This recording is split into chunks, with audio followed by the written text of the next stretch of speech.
1999 The Podcast is a production of the Cage Club Podcast Network.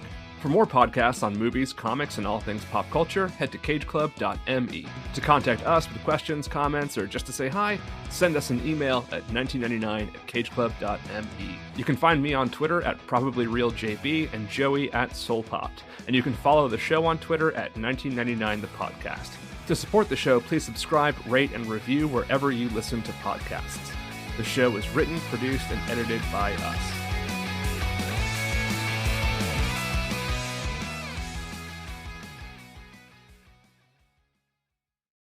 Welcome to 1999 The Podcast. I'm John Brooks. And I'm Joey Lewandowski. Joey, this week we look at our final summer movie of round one as we go to August the 6th. And Mark McGuire has just hit its 500th home run. The nation is listening to Christina Aguilera's Genie in a Bottle on repeat. And a little movie hits theaters starring Bruce Willis, Haley Joel Osment, Olivia Williams, the gift to mankind that is Toni Collette, and written and directed by a guy no one has ever heard of, whose name nobody seems to be able to pronounce, M. Night Shyamalan.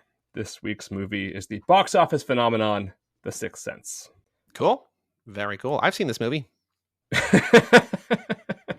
That's good, because if you haven't seen the movie, we're going to spoil the hell out of it. So I want to say this now, just to be fair. It has been 23 years since the movie came out.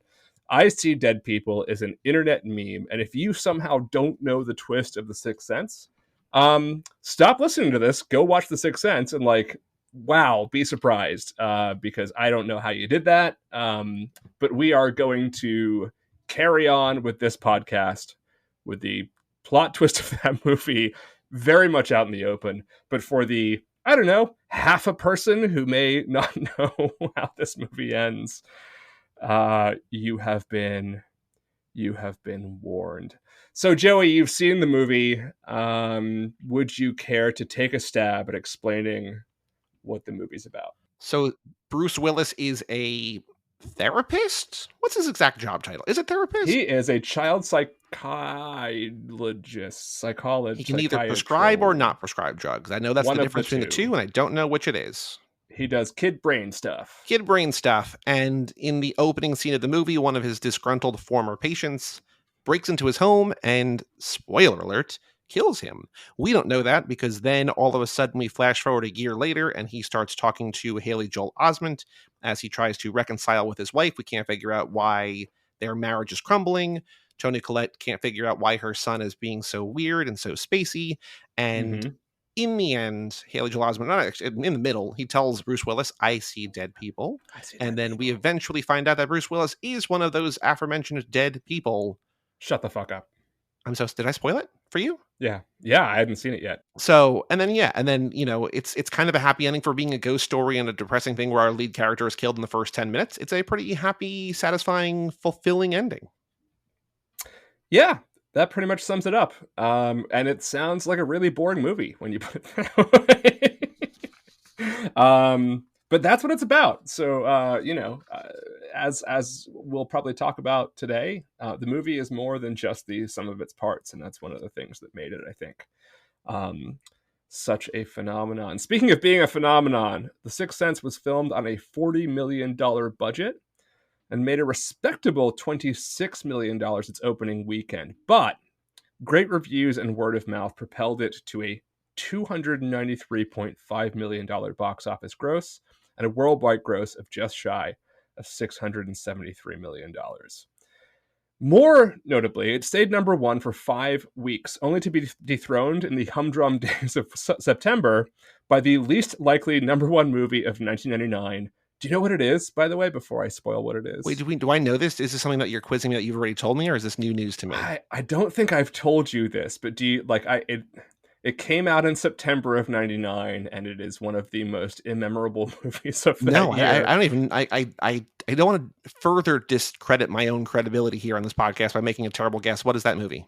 That's fine. And the movie is Stigmata. And actually, a lot of people credited Stigmata's opening weekend to The Sixth Sense because people were so into The Sixth Sense that they wanted another kind of supernatural thriller to go see. And so a lot of people have said over the years that even though Stigmata is terrible. And by the way, I covered that movie last season on Hard to Believe as part of our Burn the Church series. So if you want to learn more about that, feel free to listen to that episode. Or just wait a couple years and we'll get to it here. We will get to it eventually. But yeah, it's one of those movies where it's like a lot of people said the only reason why it was dethroned and the only reason why Stigmata made any money is because people were like, I've seen Sixth Sense 4 times now, and like I want to see something else that's sort of in that vein. But of course, Sixth Sense was not good just because of the genre of movie that it is. Which we'll talk about later. The only other movie to stay number one for 5 weeks in the summer of 1999 was The Phantom Menace. But 1999 really was Shyamalan's year because a movie he wrote, Stuart Little, ended the year with 3 straight weeks atop the domestic box office. So does that movie have a twist? Stuart Little? I mean, if he wrote it, there's a chance that, yeah, maybe it does. The mouse was dead the whole time. The family is deluded. No, Stuart Little was an E.B. White book. E.B. White of Charlotte's Web fame, right? So it was an adaptation. E.B. White was not known for his massive plot twists. But the reason that Shyamalan, I think, got that movie is that he had proven himself to be a good writer for like children's stories that had headier themes. And I think you can see like that as part of the kind of DNA of The Sixth Sense as well. But no, there's no major plot twist in Stuart Little. Okay. I believe so don't go watch Stuart Little expecting some mind-blowing twist at the end of it. You're not gonna get one. But yeah, good year for M. Night Shyamalan, to say the least. Most impressively, it made at least $20 million all 5 weekends it was number one, making more than $29 million its final weekend, which was Labor Day, so it got an extra day there, but it's still pretty impressive that it made more its last weekend at number one than it made in its opening weekend at number one. So in short, I mean, Sixth Sense was a cultural phenomenon, and one that I think we forget how much of a phenomenon it was when it came out. It wasn't just a kind of a sleeper hit. It was a small movie that people knew was going to be great, that just tapped into something and kind of blew people's minds at the time, and that, you know, Shyamalan was able to kind of coast off of for a really long time. I think he got a lot of creative opportunities that he would not have gotten had that movie not been just a bullet train of raking in money. Yeah, absolutely. I think that's true of probably a lot of male directors, that if you have one success, you can keep making movies. That's true. But it's different for this one, right? It's not just like, it's not like he made a big action movie that made a ton of money. There's something about this movie that's intelligent and like different. Well, the original, I think the original IP element is also something big, that like they trust him to tell his own story, right, that is not an adaptation, especially now. Like, it's not a superhero movie, it's not a reboot, it's not a sequel, it's not a franchise, right, that already establishes. It's not even going to be a franchise. It's just like, this is a grown-up story for mostly adults, some kids. And yeah, I think that there's trust, and there's something refreshing about the ability to have an independent, or if not independent, like a new filmmaker telling an original story and making a lot of money and making waves and being able to, you know, lead to more things similar and different from both just the other genre filmmakers and that filmmaker himself. Mm-hmm. Well, critics felt the same way. It has an 86 Rotten Tomatoes critic score and a 90 audience score, 64 on Metacritic. Critics in general especially praised the performance from its breakout child star, Haley Joel Osment, about whom Desson Thompson in the Washington Post said, quote, "evokes the boy's terror and awful predicament so memorably you'll never forget him." And holding even less back, Rod Dreher in the New York Post, who says, "Osment delivers what may be, quote, the greatest performance ever by a child actor." It's up there. It is up there. Shyamalan was praised individually as well for this movie, with AV Club's Keith Phipps, who wrote, "Shyamalan's approach, composed largely of Kubrickian extended takes," speaking of our last movie, "has a sense of purpose and an artful construction that respects both its story and its audience, allowing both to take their time sorting things out. Shyamalan knows what makes for lousy metaphysics can make for a powerful metaphor, and in the end, he creates a deeply, surprisingly affecting film out of a little bit of smoke and brimstone. The film also earned a number of award nominations, including 6 Academy Awards and 4 BAFTAs, for which it was nominated. It was a huge genre-bending cultural phenomenon, but 23 years later, separated from all that fanfare and chatter, does the movie still hold up? Absolutely. Do you know anybody? Have you ever met someone who hasn't seen it? I don't think so. When we did Hanks with Memories, we found somebody who had not seen Forrest Gump, which felt like a minor miracle. Yeah. But I think that's a different thing. I think I probably find people who have not seen this. I think finding people who have not seen this who do not know the twist would be much more difficult. Yeah, I don't know anybody who hasn't seen it, even among sort of younger generation people. And even, again, they all know the twist anyway. And that's kind of what makes it difficult to really gauge, sort of like how it holds up. Because, again, like you can't recommend it to somebody, you know what I mean? Because it's like they're gonna have seen it. It's not, you're not just like sitting at a bar chatting about their favorite movies and being like, yo, have you ever seen The Sixth Sense? Like, of course, right? Of course, everybody's seen that. It oddly is like a have you seen Star Wars kind of a movie. I mean, I guess like Forrest Gump, I could see like certain generations of people not having seen Forrest Gump. Well, I think also like the older a movie is, the easier it's going to be, and even the 5-year gap between Gump and all the movies of this podcast is enough of a time jump that like people my age might not have seen a movie when they were 6 or 7 that's rated R. You know what I mean? So yeah, or whatever comes rated PG-13. I don't know. Right, and so I guess like when we're having that conversation, the question then becomes like, as a great movie, in what genre is it a great movie? Like, what kind of a great movie is it? Is it a great drama, or is it a great work of horror, or neither? Is it just like its own thing? And sort of like, where does it fit into its greatness? And so like that's why I invited today's guest. So Joey, can you tell us who our guest is today? Our guest today is the host of the horror book podcast Books in the Freezer, Stephanie Gagnon. We'll be right back with Stephanie.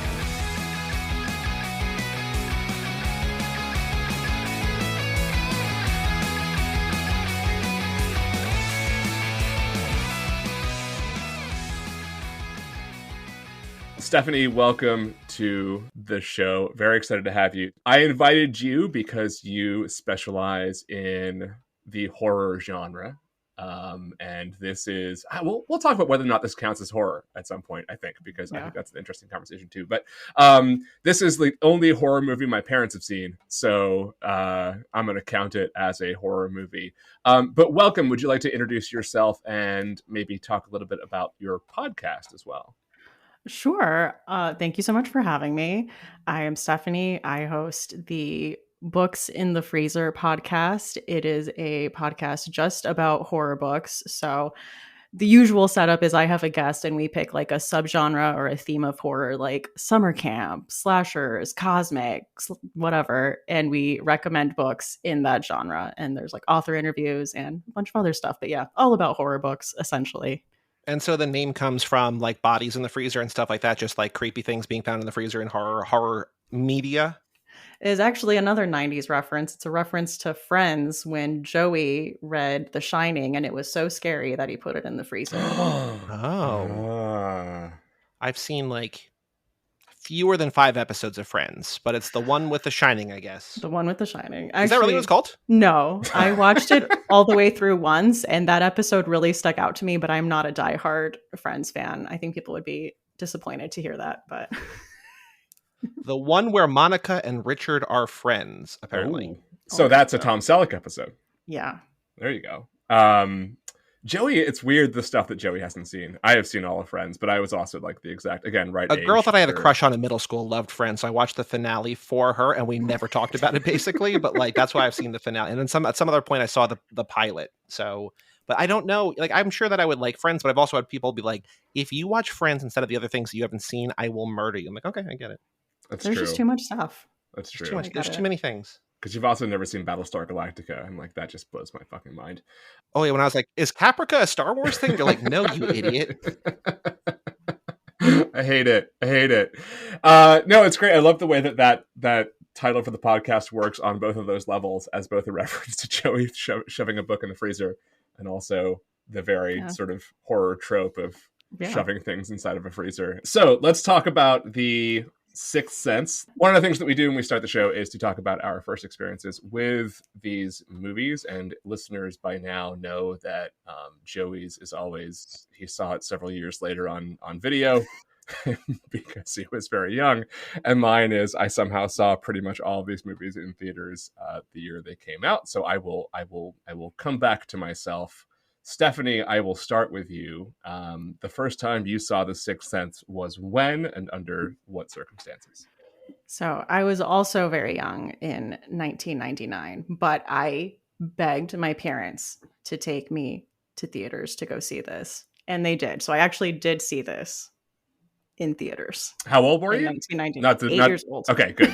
People can do the math if they want to, but not those in age yourself. So she's younger than me. So I really like, that's the thing. Like, I was young, but I also just didn't go to the movies. Like, that was the other difference. And also I had, I wasn't allowed to see things. I don't think I would have been allowed to see this when I was, what did we decide? 11, 12, almost 12, 11 and a half. Yeah, I would not have been able to see this movie. I mean, my mom did cover my eyes for a lot of it. So I didn't see it, I think, from start to finish until we bought it on DVD and I watched it when they weren't home. I've got to say, there are still like really good makeup effects that still hold up, 23 years later, that I'm just like, that's really scary and kind of gruesome stuff. So for an 8-year-old, it's intense. I know my mom had my eyes covered for all of the Misha Barton sequences for some reason. Oh, yeah. There are some legitimately, like, I mean, in a lot of Shyamalan's movies, there's a lot of legitimately scary, intense images for sure. This movie didn't really scare me, but again, I was 20 at the time. So you saw it, you're 8 years old. What do you remember of seeing it? I mean, I don't think I caught the twist when it happened, but I heard kind of the collective gasp of everyone like getting it at once, and I leaned over to my dad and I was like, wait, what? What was that? He explained, like, he's the ghost. He's been dead the whole time. And then it was like everything came together. But it was scary. There was a lot of jump scares in the theater that I remember really affecting me and me thinking this was one of the scariest movies I had ever seen. That's interesting. So, I mean, I guess as someone for whom the twist ending would not necessarily, like, you can't really follow a plot that well when you're 8 to put all those pieces together. But that means that at the very least, it worked as a sort of formative horror experience for you at that time, which is an interesting thing. Because, I mean, from when I remember seeing it, it was all about the build up to the plot twist, which we'll talk more about later. But Joey, when was your first experience with The Sixth Sense? Like a broken record, I will say that I saw it sometime in college, I believe. So there are going to be a number of movies, I think, this year. I think when we talked about the Blair Witch Project, the same thing, where I was like, I wish that I could see it in theaters without any kind of baggage. Yeah. I think it's a testament to how well this movie is made that it still works, even if you know the twist. I think that it works on like an emotional level. I think it works on a horror level. I think it works on a few different ways that even though you know from the very beginning that Bruce Willis is, spoilers, dead, it's still a good movie and still a movie worth watching. I think it's still, a really well made, well told story worth watching. And so I've never seen this not knowing the twist. I think this is one of those that, on the t-shirt of spoilers, which is like the dumbest t-shirt of all time, like this is probably on there with like Soylent Green as people and they're on Earth the whole time and Luke, I am your father and whatever, right? So it's definitely up there, and I wish that I could have seen it without it, but this is the second time I saw it was today, and I still really liked it. So yeah. So for both of you, I'll tell you sort of how I experienced it the first time in a second. But for both of you, I want to know this. Like, so the twist in opposite sort of ways, right, was blown for both of you guys. In some way, in that Stephanie didn't get it because she was too young, and Joey was like, "Oh, it's several years after it became a meme, where everybody was like, Bruce Willis is dead." So I don't have any perspective of whether or not this movie works, and what works about it without the twist. So, Stephanie, I'll start with you. Can you sort of explain like what is so good about this movie even without that sort of master stroke of the twist ending. I think if you don't know, the ending, and if that part doesn't come through for you at the end, you are still following like Haley Joel Osment's story, which gets wrapped up very well at the end and is very emotional, I think, in a way that pays off. And I think it still is a very effective ghost, like spooky story. I think he does a good job at hitting those beats well. And yeah, I think upon rewatch, it was very exciting to see little things being dropped here and there and just seeing how this all comes together. So I think it's a very rewatchable movie. I think what also works well about it is that when you watch it knowing that he's dead, none of the scenes seem forced. You think, especially, I think a lot of that has to do with Olivia Williams. Like, I feel like when people talk about this movie, they talk about Haley Joel Osment, they talk about probably Bruce Willis. I don't even know her name. Like, I've seen her in a bunch of things. I don't know the actress's name, and I think that that's like a crime because I think she's so. And I think if she's not as good in this movie as she is, it doesn't work. But like the scene at dinner and all the way that they're like that M. Night Shyamalan is like sprinkling scenes with her around and just her crying and her watching the videos and everything. It feels like she's, their marriage is falling apart, and it fell apart for a different reason. But I think it works on like an interpersonal level like that. And it doesn't, you're like, why is something's weird here? It's like, no, he's just a terrible husband and he missed their dinner and like, she's pissed. And like, it works because she's selling it and it's not over the top. And I think, for a director that I always admire, even if I don't love his movies, I think that he does he's so refined and like reserved here in a way that like he kind of loses as it goes on, but like it's such a simple sort of thing he's doing here that it works because the actors, he's letting them do their thing. Like he cast, or whoever cast this movie did such a good job, and they're doing their thing. And Olivia Williams, it's Olivia Williams, right? No, yeah, I get her and Olivia Colman. I come back and forth. I know Olivia Colman. She's the one who wins all the awards and is in everything now. Olivia Williams, I don't know what she's doing. She had just Brian Raftery included Rushmore as a 99 movie, even though I don't. But that was her big sort of break, I guess, right? So she was the love interest / whatever was going on in Rushmore in that movie. So big year for her. She's phenomenal. I mean, Toni Collette, who is one of my favorite actors ever. She's a fucking gift to mankind. Phenomenal in this movie. I saw it.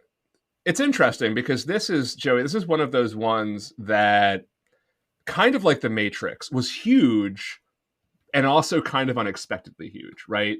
Well, because this is M. Night's first movie, right? So I'm curious. No, it wasn't his first movie. It was at least his second movie. It was his first like M. Night Shyamalan style M. Night Shyamalan movie. I'm curious about from your memory, John, how this movie was pitched, because I also want to know why 8-year-old Stephanie was like, I need to see this movie, because I don't know that I would have. I probably heard it. I think it was big, but like, I don't know. A movie has to be big for any 8-year-old to be like, I need to see that. If it's not like a Disney thing, you know what I mean? Like, and this is not a movie that's sold on Disney or Nickelodeon or whatever networks 8-year-olds are watching. So like, it had to be big enough to get on your radar, and you're like, I want to see that. So what was the deal? What's the deal? What's the deal with this movie? Like, how did it? Was the marketing boosted after reviews were good, or was it always a strong push? Yeah. So I'll tell you. I also want to know why at 8 Stephanie wanted to see it, but I will tell you from like an adult at the time perspective that it wasn't. It seemed like, I mean, the way that it was marketed, it was one of those like you would see the trailers for it in the middle of like primetime television commercial breaks, a few sort of newspaper full page ads, but it was not plastered everywhere. And it was one of those movies where it's like, oh, that looks like a pretty kind of cool little mysterious horror movie that no one's going to see. I'm sure, like with The Matrix, the people who made it and the people who were pushing it knew what they had, right? I think there were people for whom it was not a surprise how big it was, but it took everybody by surprise. In part because Shyamalan, again, was a fairly unknown quantity, and because Haley Joel Osment was a fairly well-known child star at the time, but not in the sense of like this kid. What had he done before? So he was young. He was Forrest Gump Jr. in Forrest Gump. Oh, right. And he blocked that movie out. So he also played Jeff Foxworthy's son in Jeff Foxworthy's sitcom. So he was like, he was a pretty established young actor, but nothing like this, nothing on this sort of level, right? Where he was like carrying a movie.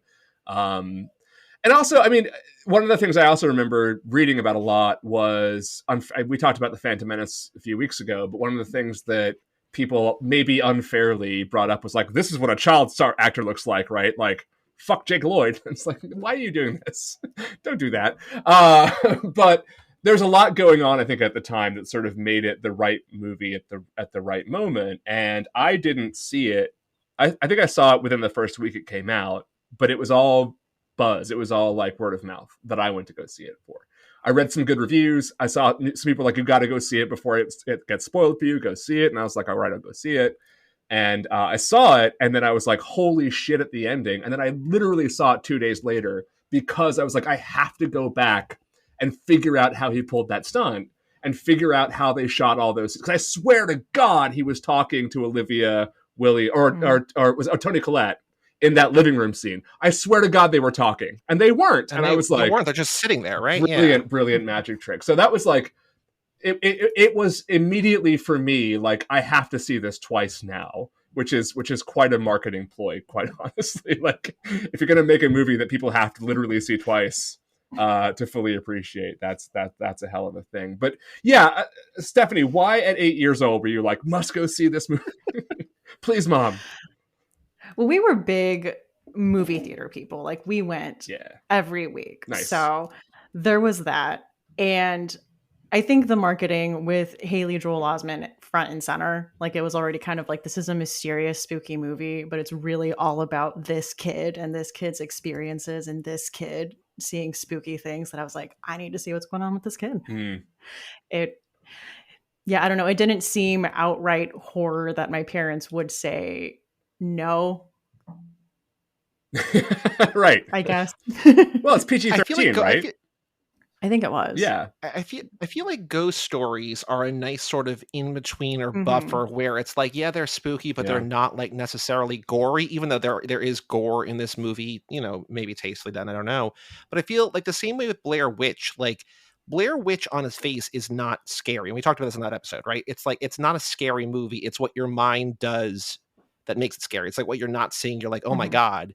And here the ghost, like, no offense to Casper, but Bruce Willis is like the friendliest ghost. Like, he's just like a dude. He's just hanging out, right? And like, the scary thing is like, it's like a sad movie. Like, there's movies like The Others where like ghost stories are like beautiful and sad because it's like there's like a missed connection there, right? And like, there's so many movies that, like, even if they're not like ghost stories, like there was the Soderbergh remake of Solaris, where I'm like, this is kind of like a ghost story. Like, it's not really a ghost story, but it's kind of like a ghost story. Like, there's just like a sadness, like a somber, like ambiance or whatever, where you feel it maybe is scary, but it's just sort of sad. And I feel like that's a nice kind of intro foray into horror for maybe not an 8-year-old. I still think that might be a little bit crazy, but like, it's not like something that is just pure, like trying to, like a jump scare, like a Friday the 13th or whatever, where like that's much more fake and much less plausible, but it's still like, it's doing a different thing, even though they're both horror or whatever.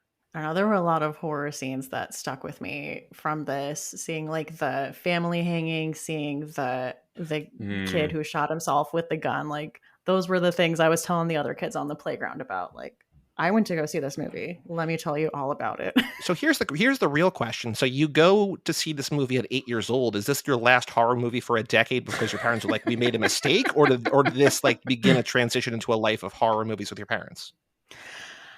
I don't think they consider it horror, and they liked it. Like, they bought it as soon as it was available on DVD. They're like, this is a masterpiece of filmmaking. I need to own this and revisit it.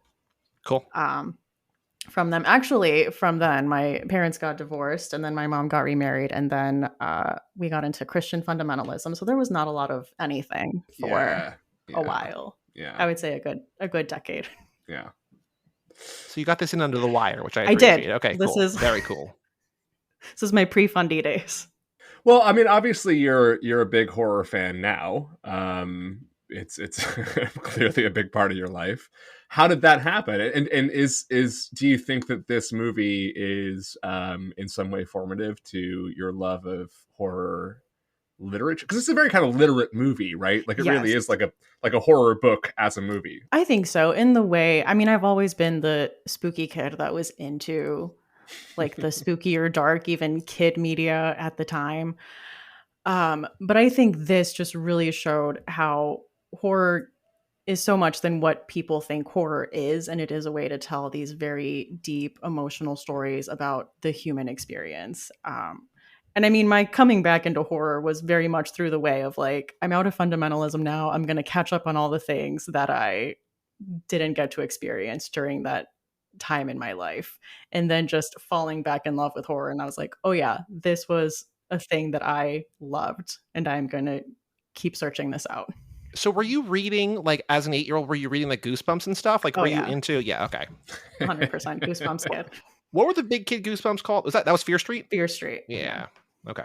I never read those, and I didn't think that those were as big until Netflix did that trilogy last year or whenever it was. I'm just like, this is a thing that people read, and, like, people care about it. But, like, I was a Goosebumps kid for a while, and then I guess just, didn't do Fear Street. But, okay. Where does scary stories to tell in the dark fall into this? Because I sort of missed that one. Is that part of I read that. Oh, okay. I loved those. Those would be like, I would go into the library and just sit right in front of the section where it wasn't, just flip through all of them and read them over and over again. Yeah. So yeah. Like the one where there's like a woman who goes in the bathtub because she's got like a boil on her face and like the heat, like, and just spiders pour out. Like, I don't know, in my brain, they're not like complete stories. It's just like, isn't this a scary thing? And it's just like, there's a woman with spiders in her face. It's like, oh God, that is scary. Like, it still stuck with me, probably 25 years later. So it worked. So I don't know. You're still thinking about it. Also, like, that's the kind of thing where, like, even though I wasn't allowed to see these kind of things, my parents were like, hey, it's a book he's reading. So just like, you can read whatever. They're not bringing me to see The Sixth Sense, but I'm reading scary stories to tell in the dark. So we all had our things. Yeah. Joey, I always try and give him like little hints as to like where my tolerance for horror begins and ends, because like we talked about Cannibal Holocaust in the Blair Witch episode, and I talked about it. You sat there and listened. And then whatever the one about killing children was or whatever. And I'm who can kill a child? Yeah. And I can't, that's not even, I wouldn't even approach doing that. Sixth Sense for me is like a really good litmus test of like, I can deal with all of this. I'm a big fan of all the Mike Flanagan work, right? Like that's where I live. And to me, like where I think one of the things I loved about The Sixth Sense is that it reminded me of the place where, in sort of the literary context, where my sort of childhood horror life lived was the John Bellairs books. And like, it's like the gothic, sort of like soft horror, but like still like the John Bellairs books are really scary. What are those books? I don't know if I know those books. What are those books? Like the house with the clock in its walls. Yeah. Oh. And there's one called like The Curse of the Mummy something or whatever. And like, or like there's like this one about a statue of a knight. I forget what the titles are. And like all of the artwork is done by Edward Gorey. And like, they're really, really cool books. But yeah, I never read Goosebumps, and I never read Fear Street. And that's just kind of they're like the Goosebumps were kind of dumb. I mean, they're just like, I think in retrospect they're dumb, but I mean, I loved them. Like they were, you could blow through them. Even as a kid, you could blow through them like in an afternoon, right? There wasn't much to them, but they were still, it was cool because the art was cool and like the font was cool and the cover, like they put the aesthetic worked, and it was, it was a thing that there wasn't. I don't think there's a lot of horror that was aimed at kids. I don't know if there's a lot of horror aimed at kids now, which for obvious reasons, but like I wasn't even allowed, I don't think, to watch Are You Afraid of the Dark? Oh, like that shows the real, like I wasn't allowed to watch that, but I could read Goosebumps. Like that's like the whole like, 9:30 on a Saturday night. Like, no, thank you. But read Goosebumps or whatever. So I don't know. I loved and still love Are You Afraid of the Dark? That's like, that is my wheelhouse right there. I want to ask you guys both this, because I'm curious about this, and this is, again, you're kind of proving a negative, but I want to know, had you not known the plot twist? And Stephanie, like, it's sort of, you just didn't understand the plot twist. It's different, right? But if you were seeing it as an adult and you hadn't known the plot twist, right, do you think you would have figured it out? Absolutely not. I feel like I say that reading like thriller and mystery books. I'm like, I am the reader that people are writing for when they write these twisty, plotty books. So I'm always like, oh, that makes I see it now. Okay. No, I'm the person that doesn't get it. And no, even going back to it this recent rewatch, your brain just makes so many connections and assumptions. Like you were saying, you assume that Tony Collette and Bruce Willis were talking and you remember it that way because of the way they're sitting and the way things are. Like your brain is telling you, like, yeah, these people were having a conversation. So no, like I could not have gone past that to make that assumption. There's people who are like, "Oh, I figured it out as soon as it happened. I knew." I was just like, "No, you didn't." But I think that there's a 2-part thing back to back that like if you're thinking about it, but like I don't think you're watching a movie to pick up on a twist. I don't know who's watching a movie like that. I think that's weird. But like very early on, I do it when he gets shot. Well, I know, but you're a psychopath. But when he gets shot and the camera pulls up above the bed and hovers there, it's kind of like he's a ghost. Yeah. And then we jump forward to next fall. Yeah. And I think if in your brain it's like those are weird things, but I don't know that you think he's dead. I think it's like something happened, right? And like those back to back, I think from then on, it all works, but I don't think that he's really dropping hints. Because the other thing that like after I watch it for the first time, knowing the twist, I watched this special feature back when I like actually watched the special features in the DVDs I bought, and it talks about the use of red symbolizing like proximity to death. And so you're watching like all these different things, like all the red, but like there's a little league baseball team that walks through and they all have red hats on. Like I guess they're like little MAGA kids. I don't know. Fuck those kids. But like you're watching it like I don't like that's like literally a red herring. Like there's red elsewhere. Like, you know, she's wrapped in red, or like there's the red balloon or whatever. But like it's not all there. So like I think even if you're like, oh, there's a lot of red, I wonder what that means. Like it's not like, hey, red means death, you idiot. Like it's not that, right? So I don't think I would have figured it out. No. Did you figure it out? No, no. Again, that's why I had to go back and see it a second time, because I was like, I genuinely was like, what the, and I felt genuinely stupid for not figuring it out, because Joey's right. Like the Donnie Wahlberg scene at the beginning, I'm like, oh, he made me forget that scene existed. I just moved on to other things, and also like the talking, you know, in the living room scene. It makes you. It's brilliant because it tricks your brain into not seeing these things as they're happening. I will say, I figured out The Usual Suspects the first time I watched it. I got lucky with that one because I just happened to be paying attention to like what's going on behind Chaz Palminteri and like the board behind him. And I picked up the clues and I was like, oh, I get it. So I got that one. But even with Unbreakable, I was like, that one made me feel really fucking stupid, because that one is just like glaringly obvious, where you're like, oh, he's the literal antithesis of Bruce Willis, thus he's the bad guy, and that's what he's been telling us the entire time. But I feel like Sixth Sense is doing a lot more to specifically move you away from figuring out what the twist is by these sort of storytelling tricks that I think are really quite genius.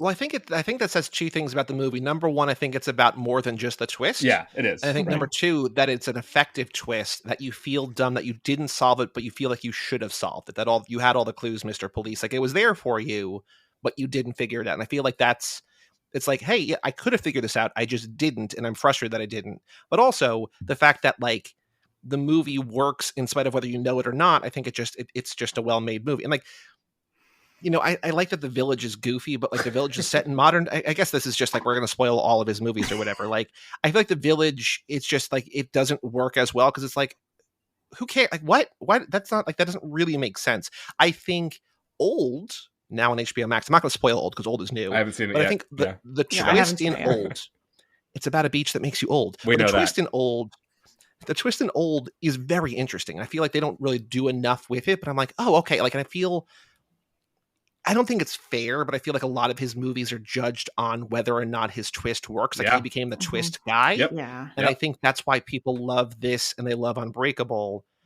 And like movies that like don't have a twist or whatever, just like, well, what Science is like, oh, water? Okay. Like, but it's just like, it's kind of like it's an alien movie, right? So like, I don't know. I think, yeah, like you were saying, like all the pieces were there. That's what makes it an effective twist and doesn't make you as the viewer feel like this was unearned or that it came out of nowhere.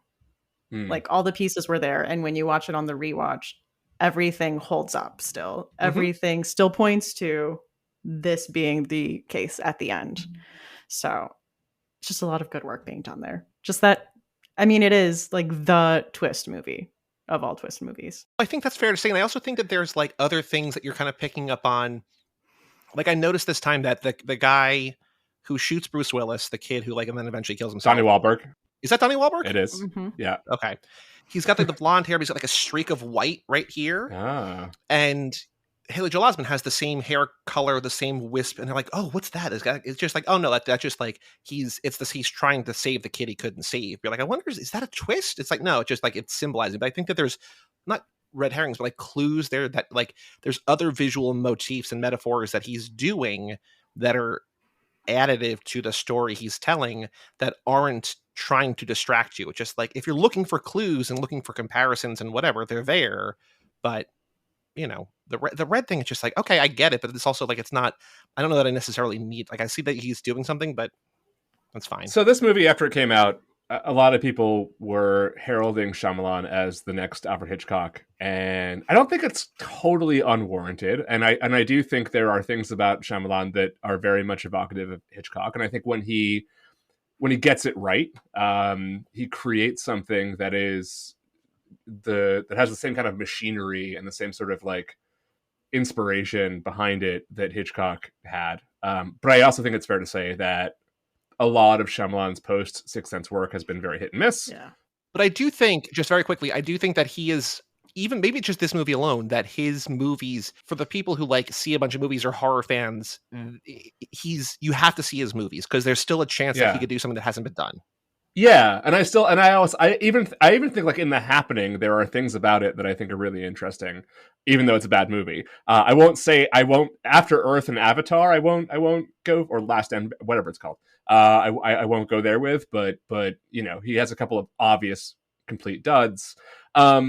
Stephanie, do you like other Shyamalan movies as horror movies? And if so, like what's your favorite? I have not watched a ton of M. Night Shyamalan movies. I did watch The Village, and I don't know, I didn't hate it. I don't think the twist I didn't hate it either. Yeah, I didn't hate it. I remember we got the DVD, and I remember I had the memory of being so creeped out by The Sixth Sense that I let the DVD menu like loop for a bit, and I'm like, can I handle this? Am I ready?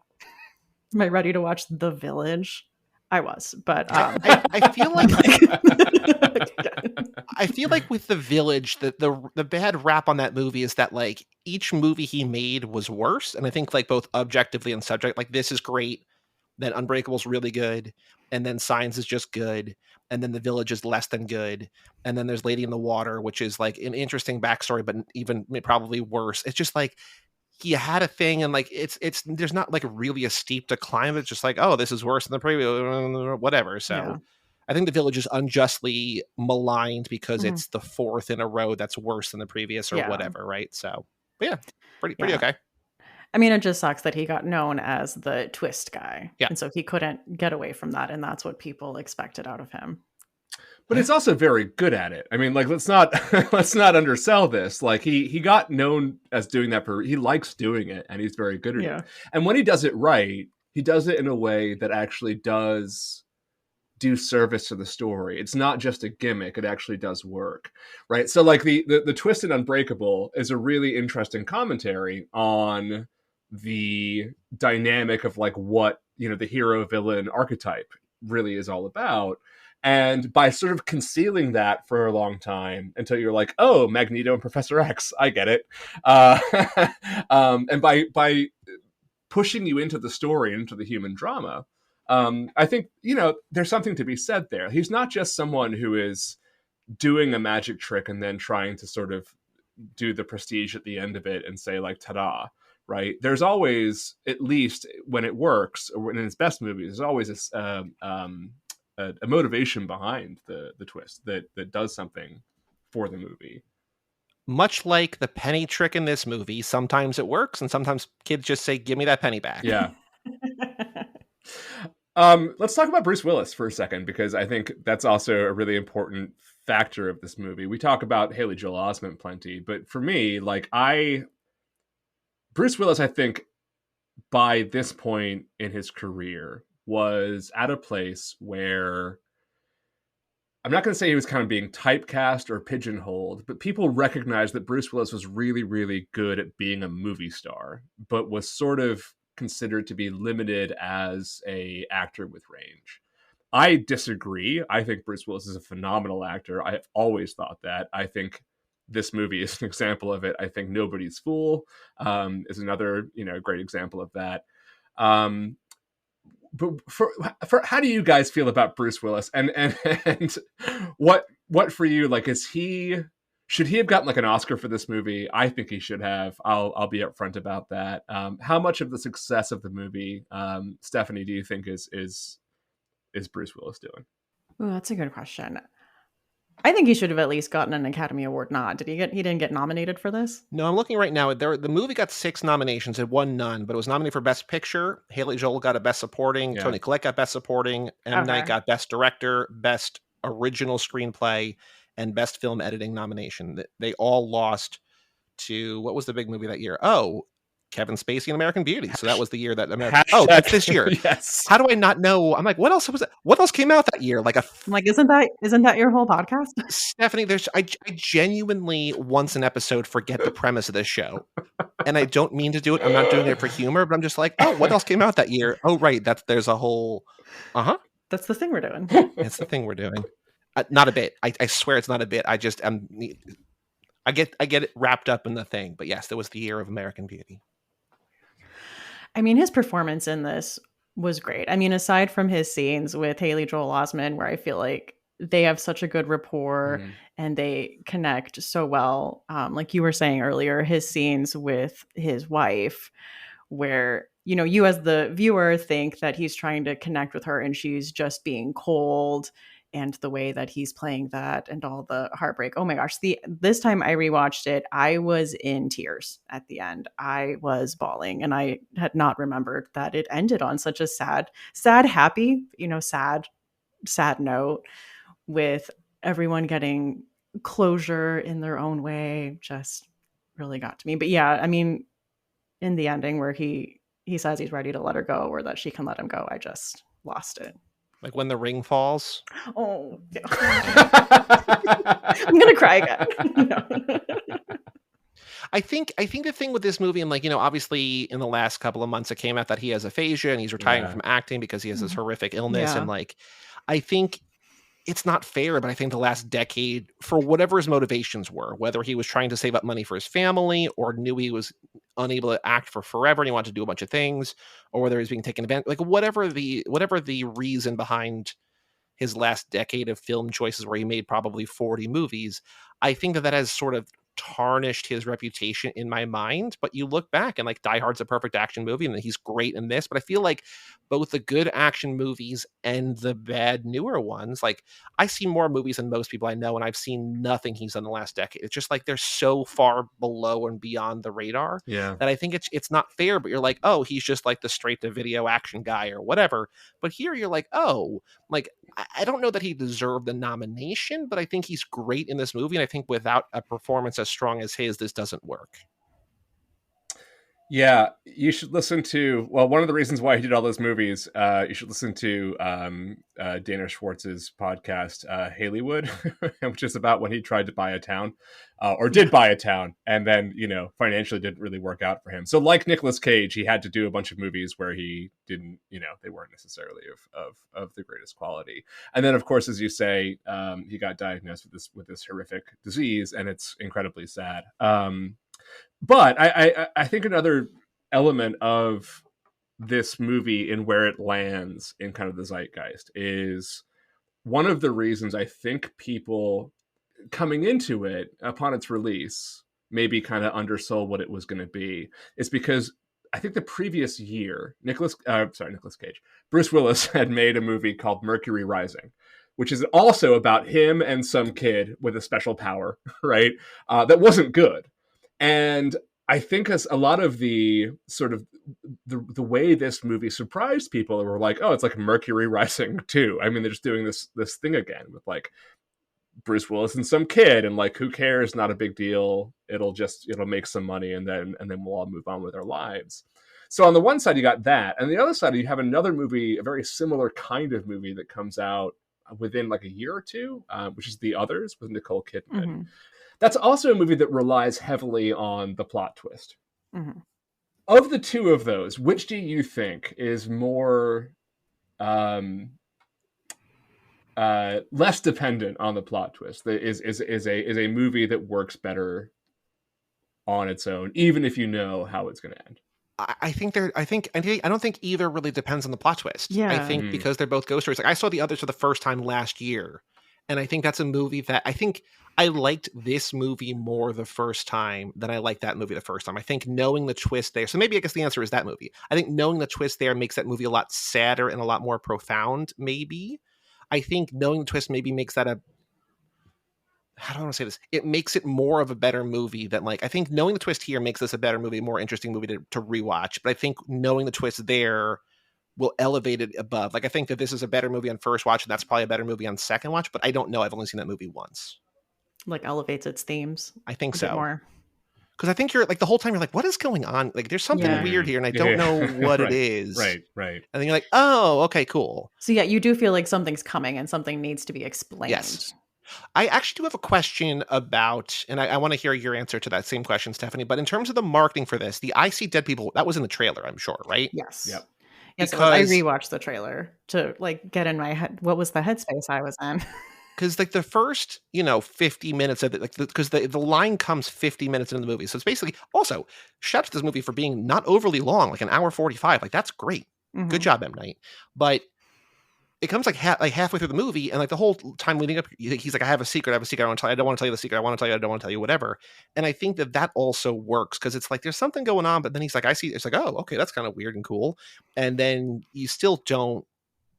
I think because there's so much movie at that point, maybe you don't think that Bruce Willis is dead. I don't know. But Stephanie, what about in terms of John's question, Sixth Sense versus The Others in terms of dependent on the twist? I think The Others might be more dependent because there is. I know a family friend of mine, who I won't name, who has seen this movie multiple times and has only recently figured out the twist at the end. And they very much enjoy this movie. They watch it all the time. And they told me that. And I said, like, what did you think was happening? It's like, I thought it was just this sad story about this boy who saw ghosts. And then he goes to therapy and he like gets his issue solved and talks to his mom. That's amazing. Very lovely story, movie. Heartwarming, beautiful. Yeah. So I would say it is possible to watch The Sixth Sense and totally miss the plot twist and still fully enjoy it as a movie. Yeah, but I don't know. I would say outside of the plot twist, there were so many things that I enjoyed in this, and so many other things, like Toni Collette's whole character with her being a single mom, like his issues at school. Like, I don't know. There are so many other things that I think are so strong in this story. Whereas the others, I mean, just by the nature of what type of movie it is, they're a little more isolated and there's only like a few things going on. Mm-hmm. And there is the introduction of like, something isn't right here. Something keeps happening. Yeah. So I would say probably that one. Okay. Yeah. Sixth Sense is like dark about a boy. We should watch that as a Toni Collette back-to-back double feature. Is she in that too? Yeah, she's the mom in that as well. And like Nicholas Hoult is Cole, yeah, okay. And then Hugh Grant is the not dead version of Bruce Willis. He's not dead in About a Boy, just so you know. But spoilers. Played a lot of moms. Joey, was there another point? I know you had like 2 points there. I just want to make sure we don't. No. I think it was just because I think it's a testament to the twist and just the storytelling and like the line that people went to see the movie and the line that the movie was sold on, the line that people meme and still talk about, the I See Dead People, isn't like an afterthought in the movie, but it's not like what the movie's about. Yeah. Mm-hmm. I think the movie's about the relationships between Bruce Willis and Haley Joel Osment and Bruce Willis and his wife and Haley Joel and his mom, and the fact that all three of those, I mean, mostly the family relationships get wrapped up and resolved and paid off in such an effective way. It's good. Yeah. I mean, I would say that's the case for a lot of horror, that people remember like the spooky main thing or the monster or the killer. But, horror is usually about human relationships or the human experience or like grief or about other bigger things. But people always glom onto like the ghosts. Well, let me ask you that, Stephanie, then, like, because as someone who imbibes horror beyond just the the slasher flick, you know, sort of pop culture, that you're onto sort of the intellectual side of horror, with horror fiction in writing, and you delve into like folklore in your podcast as well. So in your experience in sort of doing the podcast and talking to people and over the years, what is it, do you think, that like makes great lasting horror? Like, what is it that sticks? And do you think The Sixth Sense is in that category? I mean, I would say things that have a big emotional payoff or have something that you can connect to on an emotional level. And I would say definitely in that way. Like if this was a book, this would be like one of the greats. Like we would be talking, like this would be a book that we talk about all the time.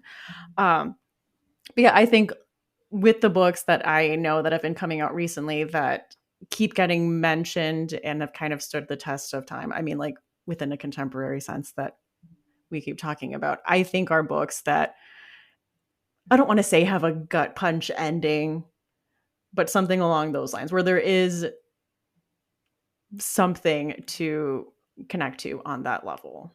And so you think Sixth Sense is great horror? I do. I mean, we want to claim it for sure.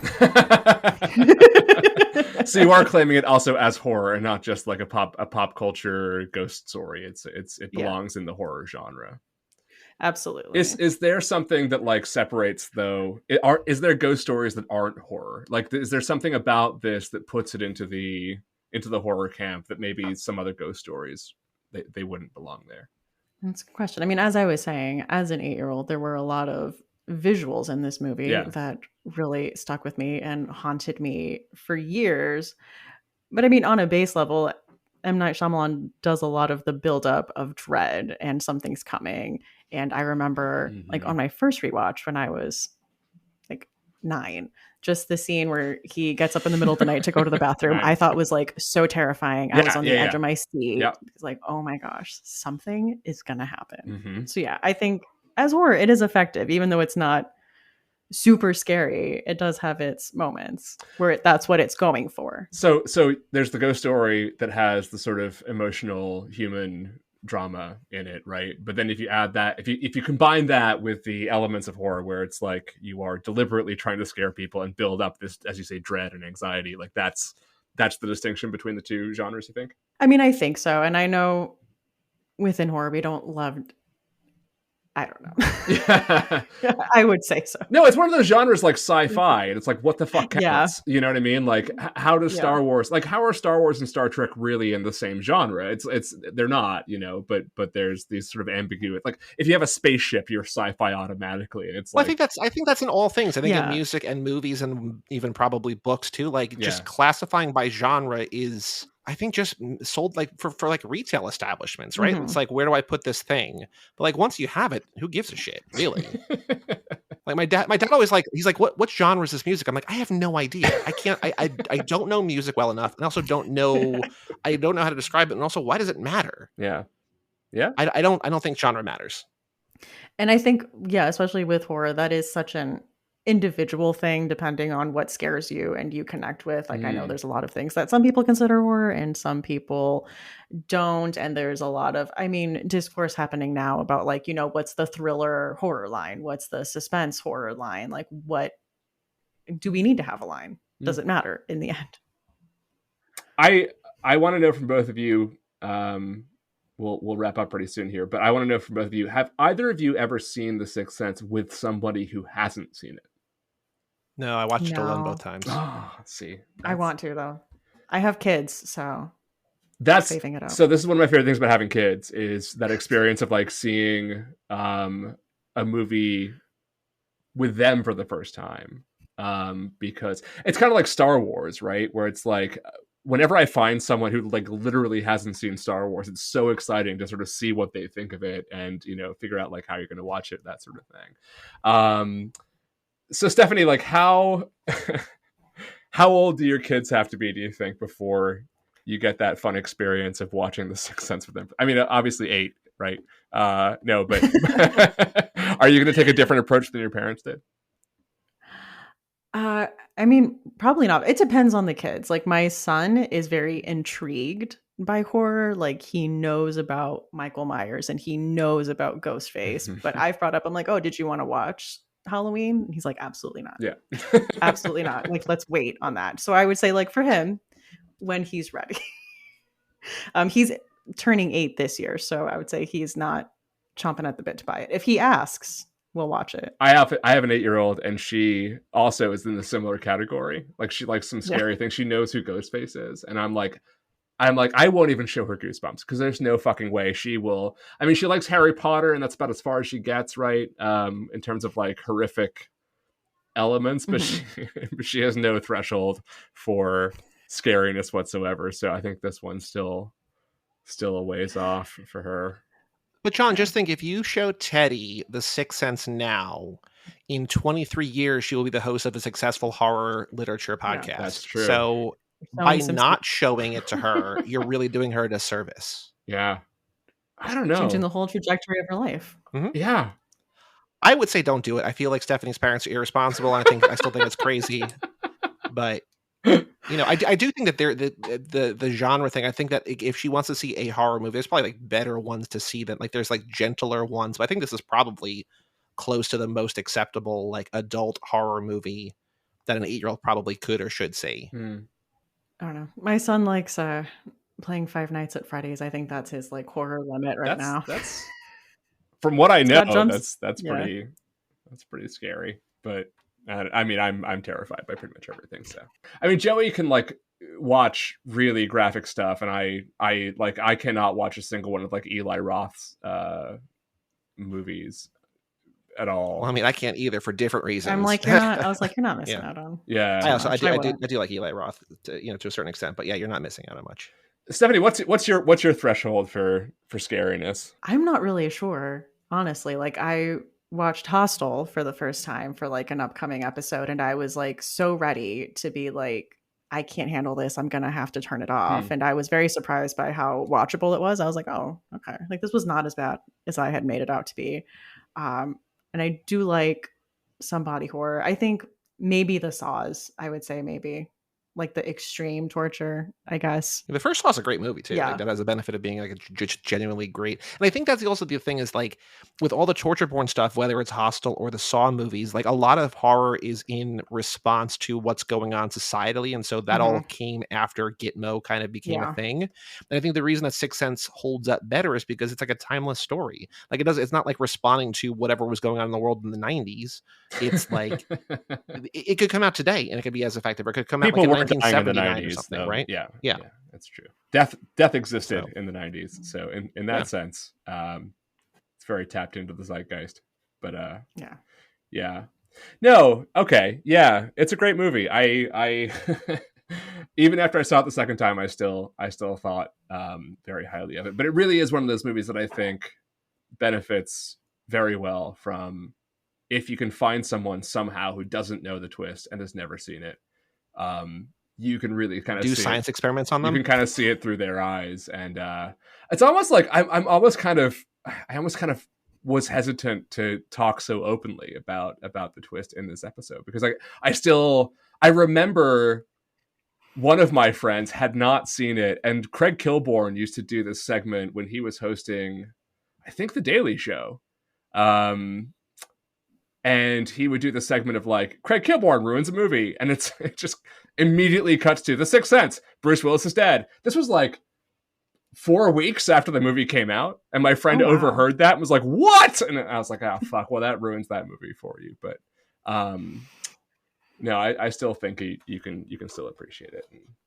I will say, I think I don't know what this means, because again, I think genre is irrelevant, but neither Letterboxd nor IMDb classify this as a horror movie. Oh. I'm looking at the other horror movies of 1999, and obviously the most popular one on Letterboxd based on like activity is Jesus Christ, brain work. I'm looking. Sleepy Hollow is second, which is I don't know if I would call That's that not a a horror movie, but fucking whatever. horror movie. Are you kidding But me? You're taking Sleepy Hollow, but they're not giving us the Sixth That's Sense. ridiculous. Blair Witch is number 1, then Sleepy Hollow, then Audition is number 3, Okay, which yeah. rules. But like the 1999 is not a great year for horror. I think the 90s in general were not great for horror, but Yeah. like Existence, Deep Blue Sea, Ravenous is good, Lake Placid, Idle Hands, Well, The the Haunting, 90s Stir of Echoes. slashers. Existence is not a horror movie.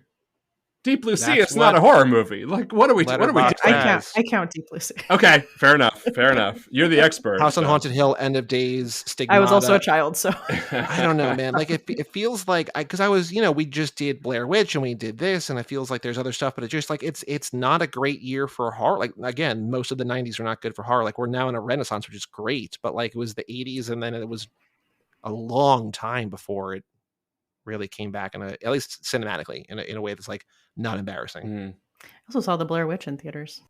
That's also crazy. Your parents were rad at one point. They didn't want to pay for babysitting, I think is what it was. Yeah. They're like, I'm not getting. I can't imagine like you can handle it. If you're 8 watching the Blair Witch, that's got to be boring as shit though, because like that's a movie you have to understand. I don't know. At the end of the movie, I was shell shocked in that I thought I just saw 3 people die on screen. There is that. And I was like, they just put this in theaters. These people are dead, and I saw their last moments. I don't know how to deal with this. God, that's so interesting. And your parents weren't like, it's just a movie. It really isn't a documentary. I promise. I've read the internet. It's not real. Yeah, they told me that, but I was like, I don't know. Yeah. I think that it was a true story. Well, there were people who were not 8 years old who also thought that. So yeah. I wouldn't feel that bad. No, it's interesting, Joey, because like there's a couple of movies that we're going to talk about that I think fit into the horror genre. We've already done Blair Witch, obviously, but I hadn't really thought about this much because there was sort of a lull, I think, in the cinematic horror genre. You had the sort of Friday the 13th, Nightmare on Elm Street, Halloween. Those movies all in the 90s were almost across the board terrible. Like I just rewatched all of those to go along with the With Gorley and Russ podcast, so I went through all of them, and like I think it was just they burned out in the 80s. Like they did so many movies that they ran out of ideas, and they were trying to make money, and they just all like hit pause. And I really do think that like Scream revitalized things, right. But like it's really like you got to pick and choose kind of. In the 90s, I think as a decade, in the 2000s in a different way, are both sort of dark spots for horror. And like as much as I hate the phrase elevated horror, I think the last 5 or 6 years of horror movies have been really, really good for any number of reasons. And I think the 80s were good in a different way. But yeah, I'm not expecting like this is, for as many good movies as came out in 1999, horror is not really the thing that we're going to, excel at here, which is unfortunate. Stephanie, what do you think is kind of the golden age of horror films? I was going to say, I have a real soft nostalgic spot for 2000s horror because that was like my teen years that I revisited as I was older, or like I caught here and there, like going to friends' houses or visiting people. So that to me is probably the one that's like the most near and dear to my heart. Do I think it's like critically the best horror? No, but actually I do love, I love 90s slashers. Like I love the Urban Legend and I love the Scream movies. Yeah. Final Destination, like I feel like the late 90s really are a time where you're starting to see like horror movies trying to figure out where they're going to go next, and that all the ones you just mentioned once, like Joey, and the ones that I don't even think of as horror. You have sort of like the House on Haunted Hill, which is a throwback to like bad early 90s or late 80s horror movies. You have The Haunting, which is a adaptation, quote unquote, of The Haunting of Hill House, which is awful, but like tries to be elevated, right? And then you have this, and it's interesting to kind of see what elements get carried on into the 2000s, into sort of this revitalization of horror. I love The House on Haunted Hill. Okay, fair enough. Well, we will have you back for that one then, and you can defend the merits of The House on Haunted Hill, a remake of. Listen, I'm gonna be like, it's just cool. I don't know the role. Like, it's better than The Haunting. I'll give you that. Yeah. The Haunting is unwatchable. I rewatched it a few years ago, and I was like, how did people make it through this? This is nonsense. It's bad. Nothing I don't think I saw either either of those. Oh, you're in for, well, not a treat, but you're in for something. You're a treat for one. The other one, not so much. Fair enough.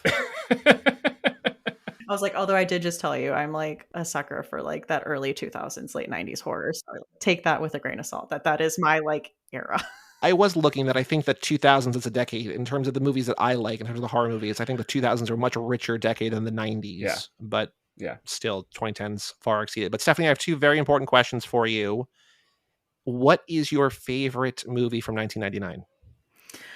Ooh, this was a hard one because I had that prompt going around on Twitter and I was like, there's so many good movies. I would have to say probably The Virgin Suicides. Interesting. Okay. And then what is your favorite movie of all time, which I know is a hard bullshit question, and I apologize in advance, or not in advance, but I apologize. I would say if we're talking about the one that I rewatch and revisit the most, it is The Addams Family with Raul Julia and Angelica Houston. I love that. It's a great answer. Are you excited for the Wednesday Addams reboot? I will watch all the properties, yes. Cool. With the Reach back in her new wave of Yellow Jackets fame. Oh yeah, she was so good in that. I'm so happy to She's see great. her back in things. She's in a new movie on Shudder now too. Speaking of horror movies, John, she's in some new movie called Monstrous, which apparently is not necessarily great, but I just love seeing her back on the screen. She's great. Let me ask you, what is it about Virgin Suicides that you love so much? Oh, also today's Sofia Coppola's birthday, so happy birthday to her as we record it. Yeah. Or maybe it was yesterday. I don't know when the Instagram post was. I mean, I watched this while I was in fundamentalism. So I think my first time watching this, I very much connected to these daughters that lived in this very controlled environment where there was a high media control. And then after reading the book adds so much. It's this like multiple person narrator. Like it's all of the neighborhood boys narrating as one, and us and we, and their obsession with these Lisbon girls. And so I just love revisiting it. I think she did such a good job. And then just her aesthetic on it, just everything. And, you know, I was at that age where I love just like sad, depressing movies. And there are some good ones from 99 of the sad, depressing movie genre for sure, including the one that we just talked about. But do you like Sofia Coppola in general, external to this movie? Are you a fan of her work? Yeah, what I've seen. I have not watched all of her work, but I really loved Marie Antoinette. Mm-hmm. And yeah, like what I've seen, I've enjoyed. I like her feminine aesthetic that she brings. All right, so the big question then is what do you think of The Godfather 3? No. Don't make me do that. The one with Scarlett Johansson that I can't think of right now. Lost in Translation. That's the one. Yeah. I didn't care for it, but I watched Correct it. Answer. Okay. Awesome. But I also wonder if I watched it because I watched it with my younger sister who was, I think, like 13 and I was 19, and we both watched it and we're like, what? Yeah. What was this? Yeah. What was the point of this? And then I was like, as I'm older, I'm like, was I just dumb and I didn't get this like meditation on like loneliness and being lonely in this world and like finding another person who's also lonely? Like, did I just not fully get that in my dumb 19-year-old brain? Didn't appreciate it? I don't know. I don't think so. I think just other movies do it better, honestly. And my apologies to anybody who actually likes that movie, but I like Sofia Coppola as well. I also think The Virgin Suicides is a great movie, but the movie that made her, and that people still talk about. I'm also just not a big, I'm sorry everybody, I'm just not a big Bill Murray person.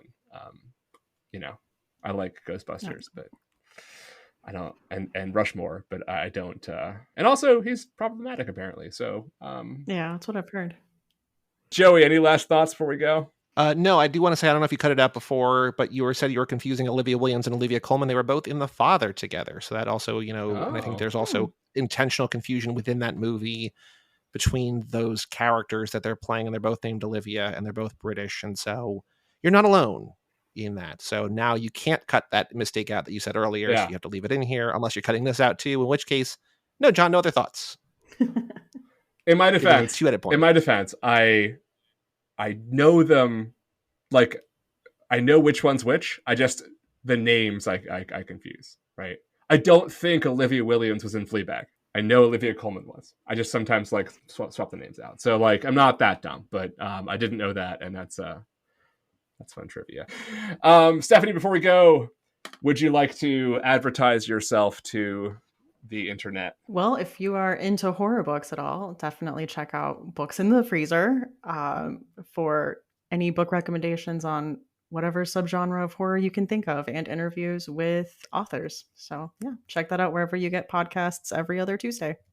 And I will say, to add on to that, I am not at all into books, horror books whatsoever, and I listen to the podcast and it's still great. So even if you're not interested in the subject, it is still a very, very good show to listen to. Thank you.